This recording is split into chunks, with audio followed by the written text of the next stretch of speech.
Magandang araw Sir Bob at sa lahat ng mga listeners nyo. Mahilig namin painggan ang mga kwento nyo dito sa Ukay-Ukay Shop namin. Ako pala si Cassandra, nakatira sa Bamban, Tarlac. Isa po ako sa mga taong nakaranas na rin ng kakaibang kwento sa buhay. Naalala ko pa noong bata, may sari-sari store kami. Hindi naman siya ganun kalaki pero palaging puno ang stocks. Ang dami kasing bumibili sa akin dahil kami lang ang may tindahan nung panahon na yon. Siyempre, lapitin din kami ng mga nangungutang at mga taong naiinggit. 5 kaming magkakapatid at ako yung pangatlo. May kapitbahay kaming tawagin nating Aling Cecil. May katandaan na siya nun. Parang siya yung tipikal na tsismosa ang datingan. Yun bang nakasuot ng duster? Tapos sa ataas palagi ang kilay at matulis ang nguso. Yung bahay nila, katapat ng tindahan namin. Kaya kapag ako ang nagbabantay, nakikita ko siya palagi na nakikipag-usap at nagbabalita ng kung ano-ano. Meron kaming bagong lipat na kapitbahay na mag-asawa. Tapos buntis yung babae. Nakatira sila sa isang bahay bago kina Aling Cecil. Maganda yung babae. Tapos yung lalaki naman, ang daming tattoo sa katawan. Mukha itong basagulero. Basta yung aura na hindi mo pwedeng biruin kasi tatamaan ka talaga. Bilang bagong lipat, kinilala yung mga nakapaligid. Isang beses, bumili yun sa amin tapos nakasabayan niya si Aling Cecil.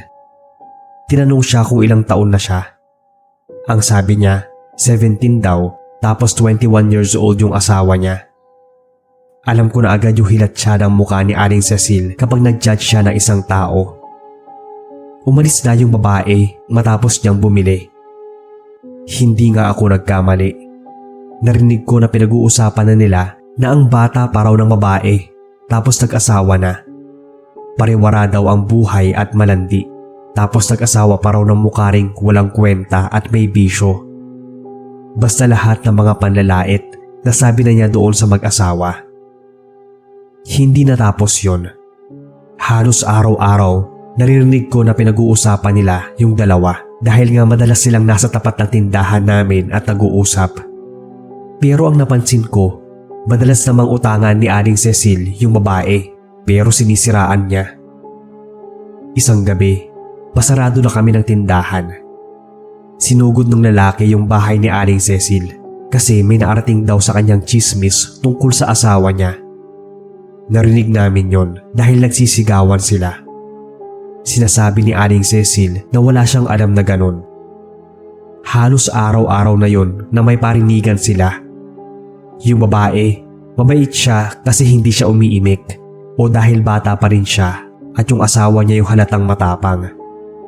Si Aling Cecil naman, kahit na anong away nila, panay pa rin siya sa chismis.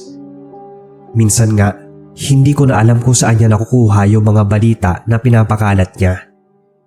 Narinig ko pa siyang sinabi na baka raw ginahasa lang ng lalaki yung babae at nung nabuntis, inasawa na lang.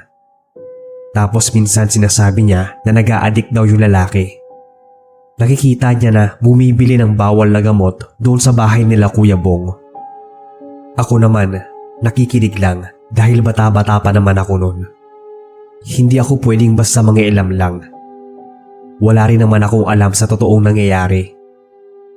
Habang tumatagal, parang mas lalong lumalala yung bangayan nila. Umabot pa nga sila sa baranggayan para lang manahimik na si Aling Cecil. Pero matigas pa rin yung ulo ng matanda dahil paulit-ulit pa rin siyang nagkukwento. Umaga pa lang, nasa labas na sila ng mga kapwa niya chismosa. Nag-aabang sila na umalis yung lalaki, saka sila magbubulong-bulungan. Mukhang nagsawa na rin yung lalaki na awayin si Aling Cecil dahil hindi naman ito tumitigil. Hanggang isang araw, may kagimbal-gimbal na nangyari sa barangay namin. Natagpuan ang bangkay ni Aling Cecil sa loob ng bahay nila. Nakabalot ng kumot at ang daming saksak sa katawan. Nagkagulo nun sa amin dahil nga magkakatabi lang ng bahay pero walang nakapansin sa nangyari. Siyempre, ang isa sa naging suspect doon ay yung mag-asawang bagong lipat. Galit na galit noon yung lalaki dahil bakit daw siya yung pagbibintangan. Wala naman siyang ginagawang masama. Kahit daw galit siya kay Aling Cecil, hindi niya yun papatayin. Nagkaroon ng investigasyon, pero ang pinakamalapit talagang sospek ay yung lalaki. Habang lumalakad yung kaso, nahuli yung totoong gumawa ng karumal-dumal kay Aling Cecil kasi may mga nakuha ng ebidensya. Ang pumatay kay Aling Cecil ay yung lalaki sa gitnang bahay, yung pumapagitan sa bahay nila ng bagong lipat. Meron kasi nung lalaki, mag-isa lang siya pero halos hindi lumalabas ng bahay. Siguro sa ilang taon niya sa lugar namin, mga 3 beses ko lang siyang nakitang lumabas ng bahay nila para bumili sa tindahan namin. May issue na raw pala sila noon dahil sa pagpapakalat ni Aling Cecil ng chismis. Nawalan daw ng trabaho yung lalaki tapos hinuwalayan pa ng girlfriend niya dahil sa mga balitang sinasabi ni Aling Cecil. Na-depress daw yung lalaki kaya ilang araw na hindi lumalabas ng bahay. Tapos nadidinig niya yung pag-aaway ng dalawa dahil sa mga chismis na kumakalat tungkol dun sa mag-asawa. Para daw may kung anong tumutuyo sa utak niya. Noong gabi kasi na yon, lumabas na yung lalaki sa bahay para sana maghanap ng pagbibilhan ng pagkain. Nakita niya si Aling Cecil. Matabil pa naman yung dila nung matanda kaya kung ano-ano ang sinasabi sa kanya na nag-a-addict na naman daw siya at kung ano-ano pa. Narindi na yung lalaki kaya nang pumasok ng bahay si Aling Cecil, doon na siya pinagsasaksak. Nagdilim daw talaga ang paningin niya at galit na galit. Sa kanya mismo nang galing ang kwento na yon na narinig ko lang din sa mga chismosa sa amin. Simula nun, parang natakot na rin yung mga chismosa na magkwento ng kung ano-ano dahil baka raw sapitin nila ang nangyari kay Aling Cecil. Nagsilbi na rin yung babala na walang magandang maidudulot ang mga chismis at maaaring makasira ito ng buhay ng ibang tao o tumangay mismo ng sarili mong buhay. Nakakaawa ang sinapit ni Aling Cecil. At the same time, nakakaawa rin yung mga taong nasira ang buhay dahil lang sa mga maling balita. Hanggang dito na lang po ang kwento ko, sir. Sana ay mabasa ninyo at ma-feature sa inyong channel.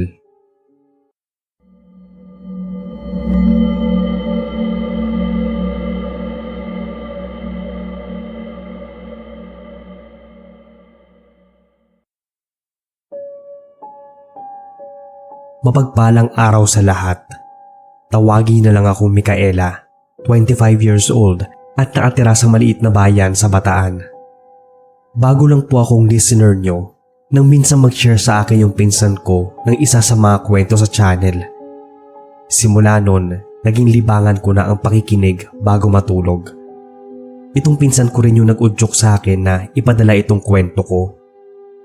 Nangyari ito nung mismong lockdown. May tinitirhan kaming isang compound. Nasa 7 bahay ang meron sa compound na to at yung bahay namin ang nasa gitna. Nangungupahan kami noong mga panahon na yon at ang naniningil sa amin ng upa ay yung bahay sa unahan.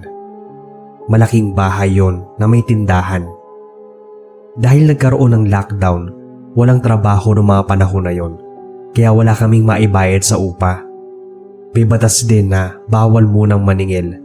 Kaya nga ang bills nun, wala munang singilan. Si Ate Tess, siya yung may-ari ng malaking bahay sa unahan. Hindi naman talaga siya yung may-ari ng paupahan, pero siya yung katiwala. Naniningil lang rin sa amin noon. Ang kaso, wala kaming maibayad, kaya inaway niya kami kasama yung 3 pa naming katabing bahay. May nagpakita pa sa kanya noon ng post na stop muna ang paniningil. Dahil lahat naman talaga ay apektado. Alam naman natin na wala talagang magtatangka na lumabas nung kahigpitan ng lockdown. Kaso, matigas at ganid si Ate Tess. Gusto niya kaming palayasin dahil nga wala kaming maibayad. Tumigil lang siya nung mismong may-ari na ang nagsabi na wag munang maningil ng upa. Fast forward, natapos na ang lockdown, taong 2022. Kung saan nagbabalik na sa normal ang lahat. May sumusunod pa rin naman sa social distancing at may mga naka-face mask. nagsimula na ring magpakalat-kalat ang ilang mga tao sa kalye. Hindi ko alam, si Ate Tess pala, naiwan pa rin ang issue noong 2020. Doon siya nagpakalat na malaki pa raw ang utang ni Ate Malu. Yung isa naming kapitbahay na kasama naming hindi nakapagbayad ng upa noong lockdown. Nagpapakalat siya ng mga fake news noon na ang dami raw utang sa tindahan at ang kapal pa raw ng mukha ni Ate Malu na kesyo wala raw utang na loob sa kanya. Basta lahat ng taong nadaan sa harapan ng bahay nila, kinakausap niya. Kahit nga hindi niya kilala, kinakwento niya yung mga nangyari noong 2020. Hanggang sa naapektuhan na rin pati yung kabuhayan ni Ate Malu. Nagtatrabaho kasi siya sa isang karinderya sa tawid lang ng bahay ni na Ate Tess. Medyo malakas kasi talaga ang hatak ni Ate Tess pagdating sa mga chismis. Kapag may gusto siyang siraan na tao, ipinapakalat niya lahat ng klase ng fake news. Halos lahat na kami sa compound nakatikim ng paninira sa kanya. Pero mas malala lang talaga yung kay Ate Malu. Siguro naiinggit siya kasi magkasing edad sila, pero mas maganda pa rin si Ate Malu. Ilang buwan na ang nakalipas nun, panay pa rin ang pagiging chismosa ni Ate Tess. Minsan, may mga bago siyang kwento na hindi namin alam kung paano niya nabuo. Narinig ko kasi siya at alam kong mali-mali yung magbalita. Yung mga friends naman niya, paniwalang paniwala. Hanggang sa isang araw, bigla na lang siyang nagkasakit. Hindi siya malala na pisikal, pero nadidinig namin siya kahit madaling araw na nagsisisigaw sa sakit. Nagpunta raw sila noon sa doktor, kaso walang findings. Walang makitang kahit ano. Hanggang sa may lumalabas na maliit na bukol sa katawan niya. Tapos parang ang buhay yon na gumagalaw sa laman. Tuwing gagalaw yung bukol, sisigaw siya sa sakit. May nagpayo sa kanya na magpatingin sa albularyo. Hanggang sa nalaman niya na may bumabarang sa kanya. May insekto raw sa loob ng laman niya. Pero hindi yun kayang tanggalin ng albularyo dahil natatakot siya na baka malipat sa kanya. Masyado raw kasing malakas ang galit ng gumawa nun sa kanya. Simula nun, si Ate Tess na ang naging naman ng chismis. Kung ano-ano na lang ang narinig ko sa mga tao. Yung mga kumare naman niya sa chismisan, sila na ngayon ang nagpapakalat ng fake news tungkol sa kanya. Na kesyo may stage 4 cancer na raw siya. Minsan pa nga ay may nagpapakalat na may HIV siya. Bumalik sa kanya ng triple yung pamamahiya niya sa mga tao. At ang mas malala pa, may sakit siyang hindi maalis at hindi matukoy. Nang pumutok din ang balita na yon, umalis na si Ate Malu. Hindi namin sigurado kung siya ba yung gumawa nun, pero may huli siyang sinabi kay Ate Tess. Sa pagkakatanda ko, ang sinabi niya ay, "Matagal ka pa namang mabubuhay kasi masamang damo ka. Pero matagal ka ding magdudusa." Hanggang ngayon naman ay buhay pa si Ate Tess. Pero iba na yung itsura niya. Hindi na siya naglalabas dahil sobrang nangayayat siya. May bukol-bukol pa rin sa katawan niya na nagpapalipat-lipat. Parang may insekto sa loob na umuubos ng laman at lakas niya. Siguro nga ay gumanti lang sa kanya si Ate Malu dahil hindi lang naman pagpapakalat ng fake news ang ginawa niya. Dahil noong lockdown din, kinuha niya yung ayuda para kay Ate Malu. Karma na lang din siguro. Pero kahit papaano, nakakaawa pa rin siya dahil ilang taon na niyang tinitiis to. Hanggang dito na lang po ang kwento, Sir Bob. Sana ay mapili ninyo itong kwento na ma-feature sa channel nyo.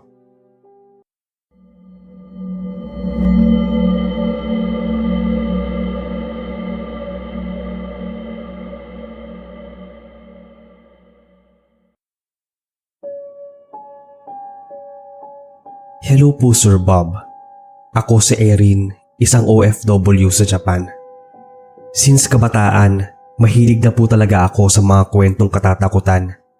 Kaya sa tuwing nakikinig ako sa channel nyo, naaalala ko yung kabataan ko kung saan palagi kami nakikinig ng kwento sa aming lola. Paminsan pa ay nakikinig ng mga nakakatakot na kwento sa radyo. More power po pala sa inyong channel, Sir Bob. May gusto po akong ibahaging story pero hindi siya tungkol sa mga multo o aswang. Isa siyang misteryo sa lugar namin noon. 15 anyos ako nung lumipat kami sa isang maliit na barangay sa Isabela. Dahil sa kakaunti lang ang mga bahay noong mga panahon na yon, halos magkakakilala na rin ang mga nakatira. Palagi akong sinasama ni nanay noon tuwing naglalako siya ng gulay. Si tatay naman, kasama siya sa bukid kapag nagpapalay. 3 kaming magkakapatid at ako ang panganay. 3 taon pa lang yung bunso namin noon at yung sumunod sa akin ay 10 taong gulang na. Tinuruan naman kami kung paano maging responsable sa pamilya kaya alam din namin mag-alaga ng bata. Dahil madalas akong kasakasama ni nanay, nakikilala ko rin yung mga tao, lalo na ang iba nangungutang sa amin, tapos ako ang inuutusan na maningil. Si Aling Tasing, kilala siya sa barangay namin dahil sa pagiging tsismosa niya. Talagang matabilang dila. Minsan na nga akong nasampulan ng pagiging tsismosa niya kasi sinabi niya noon sa nanay ko na bantayan ako at baka mabuntis ng maaga. Nakita niya raw kasi ako nakasama si Totoy, yung anak ng kapitbahay namin. Sa totoo lang, noong mga panahon na yon, kahit 15 anyos na ako ay isip bata pa rin. Hindi naman pumasok sa utak ko yung pagkakaroon ng boyfriend o pag-aasawa. Nung panahon kasi namin, kahit 15 anyos ka na, naglalaro pa rin ng tumbang preso sa labas. Si Totoy, naging kaibigan ko siya dahil sa tuwing pinapasigil ako ni nanay ng mga utang, nahihiya ako. Tapos ang bahay ni Aling Tasing may mga aso. May trauma ako sa mga aso kaya hindi ko talaga kayang mag-isa. Sa halos araw-araw ba naman, palagi nangungutang si Aling Tasing. Tapos siya pang galit kapag sinisingil. Minsan, pumunta ako sa bahay nila para singilin yung inutang niyang sayote. Kaso, hindi ako natuloy magsabi sa kanya dahil malayo pa lang ay naririnig ko na siyang nagsisisigaw. Nagagalit siya dahil sinisingil ata siya. Umuwi ako sa bahay nun kaya pinagalitan ako ni nanay dahil pambili dapat namin yun ng bigas. Ang sabi ko, samahan niya ako kasi nagagalit si Aling Tasing. Parang may kaaway siya. Kaya naman sinamahan ako ni nanay. Sakto, naabutan namin si Aling Tasing na nakikipagkwentuhan sa mga matatandang kapitbahay. 4 sila nun at halatang naiinis si Aling Tasing habang nagkukwento. Kasi tanda ko yung gesture ng mga kamay niya at kung paano yung ekspresyon ng muka. Dahil antoon si nanay, kinuwentuhan din siya ni Aling Tasing. Sinichismis sa pala niya yung kaninang inaaway niya. Sinisingil daw kasi siya ng lalaki kahit ilang beses niyang sinabing wala siyang pera. Paano daw? Kaya ganoong kaatat ang lalaki na singilin siya dahil manganganak daw yung kabit ng lalaki. May binanggit siyang pangalan ng babae na hindi ko na lang natandaan. Basta, ang bahay daw ng babae, doon lang sa likod ng bahay namin. Ang dami na niyang sinabi noon. Halos lahat ng sikreto ng lalaki, sinabi na niya. Pati nga yung mga anak ng lalaki, nadamay na sa mga chismis niya. Sinabi pa niya noon na yung panganay na anak daw ay isang babaeng bayaran kahit 16 years old pa lang yon. Basta, ganun ang sinabi niya. Lahat, inisa-isa na niya. Pati ang mga pangalan na hindi ko naman kilala. Sa totoo lang, hindi naman hilig ng pamilya namin na makinig sa mga ganyang balita. Kasi nga ang sabi sa akin ni nanay, hindi raw namin alam ang tunay na kwento. Dahil ang mga balitang kinakalat ng mga tsismosa, maaaring gawa-gawa lang. Maaaring galit sila sa isang tao. Umuwi na lang kami noon kasi hindi nagbayad si Aling Tasing. Ewan ko kung may iba pa siyang pinakalat na chismis tungkol sa pamilya namin. Dahil ang nakaabot lang sa akin ay yung pakikipag-boyfriend ko raw kuno kay Tutoy.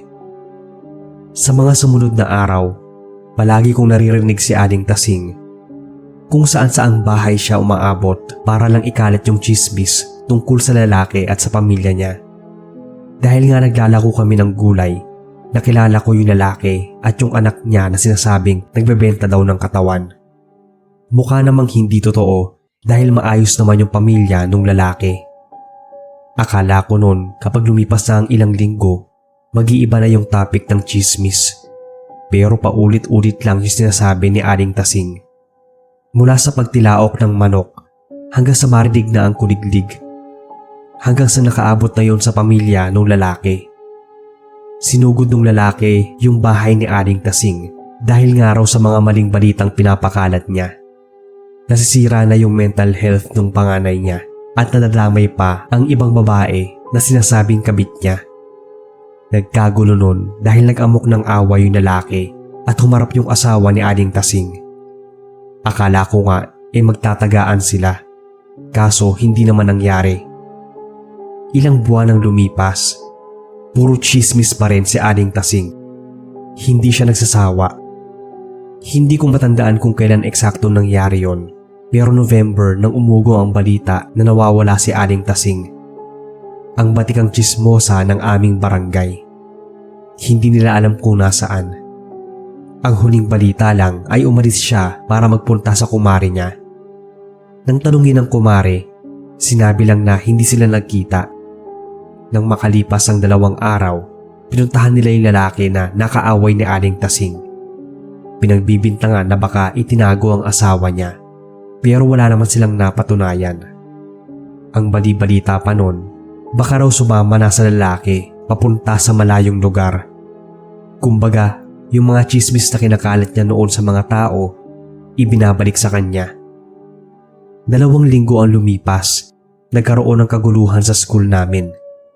Lahat kami noon pinauwi at hindi ko alam kung anong dahilan.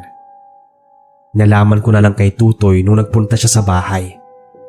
May nakita raw na katawan ng babae na hinulog sa balon. Naaagdas na raw yon.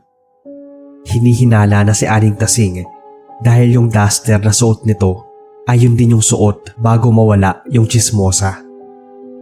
Naging maingay yung barangay namin dahil doon. May mga nagpunta pa nga para lang ibalita at imbestigahan ang nangyari. May mga naging suspect sila kasama ni lalaki na huling nakasagutan ni Aling Tasing. Pero hindi siya nakulong dahil wala naman makuhang ebidensya na siya ang gumawa nun. Lumabas din kasi na ang dami palang mga nakaaway ni Aling Tasing dahil lang sa pagpapakalat niya ng maling balita. Sa katunayan, hanggang sa mga panahon na to, hindi pa rin nila alam kung sino nga ba ang gumawa nun sa matandang chismosa. Ang alam lang namin, nagsilbi yung babala at aral sa lahat na kahit kailan, walang magandang naidudulot ang pangingialam sa buhay ng ibang tao. Maaari lang itong magdulot ng kapahamakan sa iba at sa sarili mo.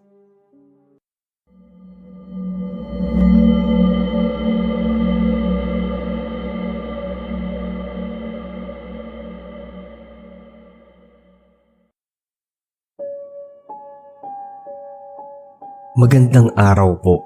Ako si Karina, hindi ko tunay na pangalan. Isa po ako sa mga avid listeners niyo, Sir Bob. Nakatira ako sa Cavite. Sa dami ng mga kwentong napakinggan ko sa channel niyo, sinasabi ko pong nakakatakot talaga at ang iba doon hindi ako pinapatulog agad ng gabi. Pero syempre, favorite ko pa rin makinig bago matulog. Mag-isa lang po ako sa bahay ngayon. May iba rin kasi akong mga kababalaghan na kwento patungkol sa mga multo at maligno. Pero ang kwentong ibabahagi ko ngayon ay tungkol sa kulam. Naganap lang ito last year. Sa totoo lang, hindi po talaga ako naniniwala sa kulam noong una. Pero marami akong narinig na kwento tungkol dyan. Naniwala lang ako nung ako na mismo yung makasaksi. Nagtatrabaho ako sa isang corporate. Office staff ako. At sa department namin, nasa 7 kami. 5 taon na ako nagtatrabaho doon, kaya ang dami ko na rin nakilala ng mga empleyado namin. May mga bago, may mga umaalis, at yung iba naman bumabalik. Sa office syempre, hindi maiwasan yung mga chismisan. Hindi kumpleto ang isang trabaho kung wala kang kasama na lahat na ng kwento nasasagap. Si Belinda, 3 years na siya sa work namin. Siya ang pinakamalupit na chismosa sa office. Hindi naman ako masyadong mahilig sa chismis, lalo na kung wala din akong pakialam sa buhay ng ibang tao. Sa totoo lang, Hindi ko naman talaga hilig ang mga ilam sa buhay nila. Kasi ang sabi ko nga sa kanila, may kanya-kanya kaming desisyon sa buhay at mga pinagdadaanan. Pero itong si Belinda, hindi uso sa kanya ang pananahimik. Minsan nga lang magpupunta lang yan sa CR, babalik yan na may bago ng chismis. Alam na niya ang ginawa ng isang tao sa kabilang department at kahit nasa ibang floor pa. Basta, ganun siya kalupit. Hindi pa umaamoy ang balita, kasingkot na niyang lahat. Minsan, alam na niya kung sino yung kabit ni ganito o kung sino doon ang bagong pinopormahan o kung sino ang naka one night stand ng isa pa. Parang bukas sa libro ang buhay ng ibang tao kapag kaharap siya. Nung una, pinagsasabihan ko siya. Pero habang tumatagal kaming magkasama, nakasanayan ko na. Ako raw ang ayaw niyang kachismisan dahil halatang wala akong pakialam sa buhay ng iba. Lahat ng yon ay nagbago nang dumating yung isa naming OJT. Siguro nasa 22 years old pa lang noon si Shirley. Kung titingnan, napaka-misteryoso niya talaga. Tahimik, masunurin naman kapag may pinapagawa, pero hindi kanya kakausapin kapag walang kinalaman sa trabaho. Palagi siyang pinupuna ni Belinda na magsalita naman siya dahil baka mapanis ang laway. Pero walang kibo si Shirley. Pumapasok lang siya sa OJT para siguro matapos na. Well, okay naman yun sa akin since hindi rin ako masalitang tao. Habang tumatagal si Shirley sa amin, kahit papaano nakakapagkwento na siya. Napapansin ko rin noon na napapalapit na siya kay Belinda. Dahil nga madaldal yung babaeng yon, madaling kaibiganin. Hanggang isang araw, hindi nakapasok si Shirley dahil may kailangan daw ayusin ng mga requirements niya. Graduating student kasi. Doon na inilabas ni Belinda ang mga kwento na narinig niya tungkol kay Shirley. Sinabi niya pa noon na may ka-live-in nga raw si Shirley, kaso ay matanda na. Sugar daddy pa nga ang tinawag niya noon. Tapos, pineparahan lang daw yun ni Shirley kasi mahirap lang yung pamilya nila sa probinsya. 11 daw silang magkakapatid at siya lang yung nakapag-aral. Para raw matulungan ng pamilya niya, parang binenta rin niya yung sarili para makasurvive. Pinagsabihan ko noon si Belinda na huwag na niyang ipagkalat pa sa iba kung ano yung mga sinabi sa kanya nung bata dahil kawawa naman. Pinagkatiwalaan siya tapos ipagkakalat niya lang. Kaso, parang kaapusin siya ng hininga kapag hindi niya idinaldal sa iba ang alam niya. Nagtuloy-tuloy na yon. Kapag wala si Shirley, ang dami niyang kwento tungkol sa bata. Tapos minsan, umaabot pa sa kabilang department yung usapan. Kasi nag-CR ako noon. Narinig ko si Belinda na kinakwento yung tungkol sa mga nalalaman niya. Pinagsabihan ko ulit siya kasi baka mamaya ay makarating yon kay Shirley. Magkaroon pa ng awayan. Hanggang sa hindi ko na natiis ang kaplastikan ni Belinda. Kaya sinabihan ko si Shirley na huwag na siyang magkwento kay Belinda. Lahat kasi ng sikreto niya, naarating na kung kani-kanino. Kinumpronta ng OJT si Belinda pero hindi siya umamin. Last day na ni Shirley sa office. Nagpakain siya. May special food pa nga siyang binigay kay Belinda. Bukod kasi sa pagiging tsismosa, madamot din si Belinda kaya solo niyang inubos yung pagkain. Pagkalipas ng ilang araw, may tumutubong butlig-butlig noon sa bibig si Belinda. Para siyang nagnanaknak. Ang akala namin nung una, singaw lang. Kaya nilagyan niya ng tawas. Kaso, habang tumatagal, mas lalong lumalala. Nag-absent siya noon at nagpa-doktor. Pero pagpasok niya, binigyan lang daw siya ng reseta. Kaya may dala siyang pinapahid palagi. Naka-face mask na rin siya. Yun lang yata yung pagkakataon na nanahimik siya at hindi puro chismis ang inatupag. Habang tumatagal, siya na ang naging laman ng mga chismis.